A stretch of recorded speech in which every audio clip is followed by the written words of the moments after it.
Aucun bruit pour l'instant. J'espère que vous allez bien. J'espère que vous avez passé une belle journée, une belle matinée, un beau réveillon, peu importe. Tout ce que j'espère, c'est que tu te portes à merveille. Il est vrai, peut-être que j'ai du retard sur... Et j'ai bugué, mais peut-être que j'ai du retard sur cette petite rumeur. Info, tu prends ça comme tu veux, mais ça reste quand même au stade de rumeur. Mais on connaîtrait certains des membres des Thunderbolts. Donc, si tu ne sais pas ce qu'est ou ce que sont les Thunderbolts et ce qu'est le projet Thunderbolts, c'est tout simplement un film qui devrait arriver, en tout cas officiellement, donc qui doit arriver officiellement le 28 juillet 2024, je ne sais plus, mais en tout cas en juillet 2024, nous aurons ce film avec donc une équipe d'anti-héros entre guillemets qui est une sorte de Suicide Squad Marvel, mais c'est un peu différent, on va dire ça de cette façon. Et ce qui est très intéressant, c'est que The Diz Insider a relayé une partie possible de l'équipe via ce qui a déjà été dit sur Reddit. C'est pourquoi il faut prendre non pas des pincettes, non pas des pinces, mais des grandes pinces. Faut faire attention quoi, à cette rumeur, cette news. Enfin, c'est surtout une rumeur, mais il faut quand même faire attention, sachant que il y a de cela quelques jours, je vous ai sorti la vidéo, je vais tout vous dire. Nous sommes actuellement le 13, pas du tout, on est le 31 août 2022. Actuellement, je n'ai vu que 2 épisodes de She-Hulk, puisque le prochain sort demain. Donc, pour vous établir un petit peu le contexte. Sachez du coup que j'ai vu cette news-là, et j'avais déjà une vidéo qui avait été tournée précisément le 6 ou le 7 août, quelque chose comme ça, donc que j'avais tourné il y a déjà pas mal de temps, donc à la suite donc, des annonces, notamment avec le film Thunderbolts, que j'attends énormément. Quoi ? Je n'ai rien dit, mais tu vois, ça fait longtemps que je voulais la sortir, et j'ai dû la sortir en urgence. C'est pour ça qu'elle est déjà disponible, sachant que normalement elle devait sortir plus aux alentours de début septembre. Mais là, maintenant qu'il y a quelque chose là qui est sorti, enfin en tout cas une rumeur, pas très fiable, mais à voir, qui a pointé le bout de son nez, je me suis dit, frérot, je peux pas passer à côté, je fais des vidéos sur beaucoup moins que ça. Et, dernièrement, on a fait une vidéo sur Trevor Slattery. Juste pour vous dire à quel point on parle de tout. Mais justement, il faut quand même faire attention avec ce que je vais vous dire là, parce que premièrement, ça peut énormément spoil certains programmes qui ne sont pas encore sortis. Ainsi, si tu ne veux rien savoir, avant toute chose, je t'invite à quitter la vidéo de suite, parce que là, honnêtement, je vais clairement spoiler. Faut que je vous le dise, clairement, je vais spoiler.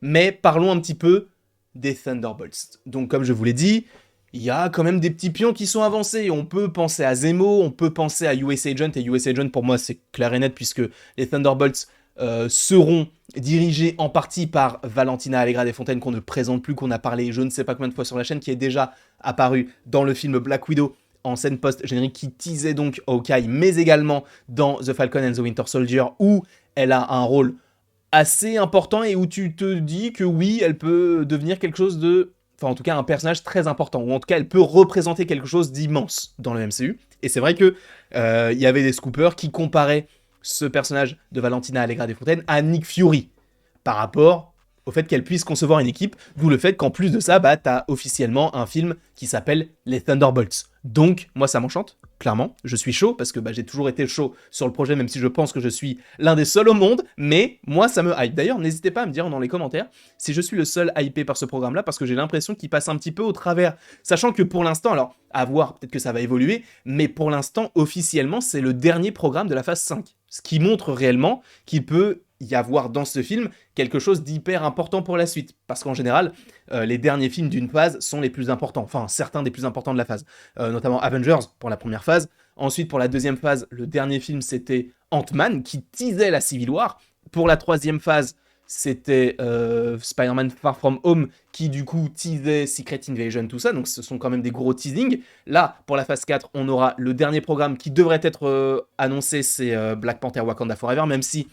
Vu que on a quand même Werewolf by Night et on n'a toujours pas la date et on a les Gardiens Holiday Special, est-ce que ce sera inclus dans la phase 4 ou dans la phase 5 ? À voir. Mais en général, les derniers films teasent des choses plutôt très intéressantes. Mais, donc, sachez qu'on va aller sur le site des Insiders, puisque justement, selon eux, en tout cas selon un utilisateur Reddit, il y a donc The Insider qui a récupéré tout cela et qui en a fait un article et qui précise encore une fois qu'il faut prendre cela avec énormément de pincettes, les gars, d'accord ? Il faut faire vraiment très attention.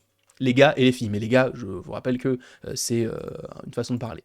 Mais, la liste des Thunderbolts dévoilée. Alors, j'ai lu l'article, c'est pas vraiment le cas. En gros, il y a donc un utilisateur Reddit qui, donc une sorte de scooper, qui s'appelle Marvel Studios Spoiler.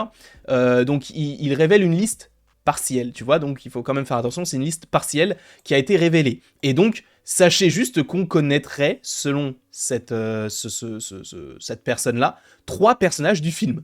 Il y en a 2 qui sont logiques, en réalité, et un autre où tu te dis, ok, et c'est là où il peut y avoir du spoil. Parce que justement, dans cet article, lisons-le. Même si on va passer un petit peu le passage où on parle des personnages qui devraient être là, puisque c'est un petit peu ce qui nous intéresse, mais donc on va finir là-dessus. Attendez, je vais essayer de bien faire le truc comme il faut, voilà. Donc il nous dit, le message disant que des apparitions de l'Abomination, l'agent Wyatt Russell, enfin du coup US Agent, ou encore du Punisher, sont possibles. Donc ça montre que, même du coup John Bernthal qui reviendra dans le MCU, enfin qui arrivera plutôt dans le MCU, sachant que, bon, il arrivera dans Daredevil, je pense qu'il peut aussi être dans ce film des Thunderbolts, ça peut être génial. Avec... Ah, putain, ça va être incroyable. Mais, donc, on parle de Songbird qui ne serait pas dans ce film, bref, on s'en fout, mais le Baron Zemo, on ne sait pas s'il apparaîtra. Pour moi, il est sûr qu'il apparaît. Ensuite, on te parle de Taskmaster. Alors, eux ne sont pas notés, mais c'est The Insider qui le rappellent. Donc, Taskmaster, Ghost ou encore Titania, donc de She-Hulk, sont possiblement éligibles pour arriver dans ce film, donc des Thunderbolts ou dans cette équipe. Sachant, je le rappelle, que je pense très clairement que Jamila Jamil, qui interprète le personnage de Titania, arrivera ou restera dans le MCU. Je le pense. Je le pense parce que là, c'est vrai que récemment, on a surtout eu des méchants qui ne sont pas restés. Que ce soit la mère de Kate Bishop qui n'a pas vraiment d'intérêt à revenir. Que ce soit... bon, Agatha, c'est vrai. Mais les Flag Smashers, par exemple, ne reviendront pas. Tu as... En fait, non, c'est vrai qu'en général, les méchants reviennent. Donc bon, on verra, évidemment. Mais, du coup, ce qui m'intéresse beaucoup, ce sont les 3 noms qui seraient, entre guillemets, officiels. On arrive où? C'est là. Le message indique que le prochain film mettra en vedette Florence Pugh. Florence Pugh, je vous rappelle qui est Florence Pugh, c'est tout simplement Yelena Belova. Donc, selon cet utilisateur Reddit, Yelena Belova est dans le film Thunderbolts, ce qui n'est pas non plus une nouvelle. Et il continue avec Julia Louis-Dreyfus, qui n'est autre que Valentina Allegra Desfontaines jusque-là, rien d'anormal, mais, et il y a un petit mais, justement, il continue en parlant de Anthony Ramos.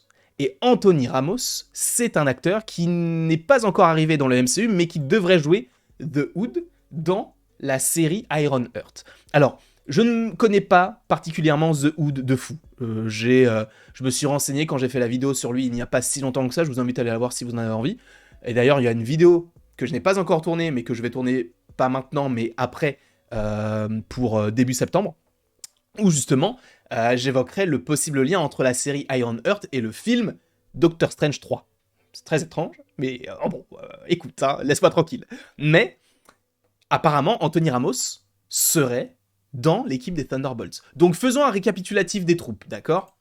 Nous avons supposément, ce ne sont que des suppositions, même si on va se focaliser sur ce qu'il a dit, mais pas forcément sur les personnages qui ne pourraient pas apparaître. Ce serait assez étrange. Mais, donc, Yelena Belova, The Hood, Valentina Allegra Desfontaines, même si Valentina, je la compte pas dedans, puisque c'est plus celle qui va, tu sais, dans les Avengers, on compte pas Nick Fury, par exemple. Donc c'est un peu la même chose. Donc, Yelena Belova, The Hood, Ghost, Taskmaster, Titania, l'Abomination, US Agent, le Punisher, Zemo, ça fait déjà 9 personnages. Je pense, de toute façon, que lors de la D23, on aura plus de précision. Alors, ils ne vont pas dévoiler tous les personnages de ce film, mais je pense qu'ils peuvent officialiser au moins... The Hood, pour le coup, j'y crois peut-être pas trop, parce que si on estime que c'est un méchant dans Iron Heart, on peut laisser... on va dire, l'imaginaire fonctionner et se dire est-ce qu'il va rester en vie à la fin ou pas, c'est la question. Donc moi, je pense que s'il y a une comment on peut dire ça ? Une officialisation d'un casting, je pense qu'on peut partir évidemment sur US Agent, donc Wyatt Russell, on peut partir sur Daniel Brühl qui joue Zemo, et on peut partir sur Yelena Belova, donc des personnages qu'on a vus déjà l'année dernière et qui pourraient revenir. Peut-être officialisation de Ghost, même si je pense que si jamais on revoit Ghost, ce sera assez intéressant dans reparler dans Ant-Man et la Guêpe Quantum Mania, sachant que la scène post-générique d'Ant-Man et la Guêpe qui tease Avengers Infinity War et Avengers Endgame te dit que en fait on va récupérer des particules du monde quantique pour guérir Ghost. Donc peut-être qu'ils vont attendre le film Ant-Man et la Guêpe pour teaser son apparition dans les Thunderbolts. Mais on verra tout cela en temps voulu. Titania, pour le coup, bon, c'est pareil que pour Anthony Ramos, qui interprète le personnage de comment il s'appelle Merde, Crotte de Bique. The Hood. Mais bon, on verra de toute façon en temps voulu. En tout cas, j'ose espérer que vous avez passé un bon petit moment en ma compagnie. Je ne sais pas si vous êtes hypé par ce projet des Thunderbolts. Moi, oui, je vous ai déjà proposé de mettre en commentaire, mais du coup, je vous le dis une deuxième fois. N'hésitez pas à mettre votre avis en commentaire, parce que j'aimerais réellement savoir si je suis le seul à aimer ce projet, ou en tout cas à être hypé par ce projet. N'hésitez donc pas à aimer, à partager, à commenter et à vous abonner. Et après tout cela, il ne me reste plus qu'à vous laisser sur l'outro et de vous dire à la prochaine pour la prochaine.